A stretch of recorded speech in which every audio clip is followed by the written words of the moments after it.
পাচারের আগেই 12টি সোনার বিস্কুট উদ্ধার করল বিএসএফ। সোমবার রঘুনাথগঞ্জ থানার বিওপি বয়রাঘাটে সন্দেহজনক এক বাইক চালককে আটক করে বিএসএফ। পরিস্থিতি বেগতিক দেখেই ওই যুবক মোটর বাইক ফেলে পালিয়ে যায়। তল্লাশি চালিয়ে উদ্ধার হয় 12টি সোনার বিস্কুট, যার বাজার মূল্য আনুমানিক 1,07,55,929 টাকা।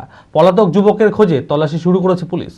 মানসিক স্বাস্থ্যের জন্য সবার আগে যে নামটি মনে ভেসে ওঠে, সুস্থ মনের ঠিকানা মনোবীক্ষণ।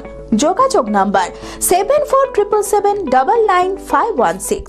গোপন সূত্রে খবর পেয়ে সোমবার রঘুনাথগঞ্জ থানার বিওপি বয়রাঘাটে সন্দেহজনক এক বাইক চালককে আটক করে বিএসএফ। পরিস্থিতি বেগতিক দেখে ওই যুবক মোটর বাইক ফেলে পালিয়ে যায়। তল্লাশি চালিয়ে উদ্ধার হয় 1400 গ্রাম ওজনের 12টি সোনার বিস্কুট, যার বাজার মূল্য আনুমানিক 1,07,55,929 টাকা। উদ্ধার হওয়া সোনার বিস্কুটগুলি কাস্টমস পুলিশের হাতে তুলে দেয় বিএসএফ। পলাতক যুবকের খোঁজে তল্লাশি শুরু করেছে পুলিশ।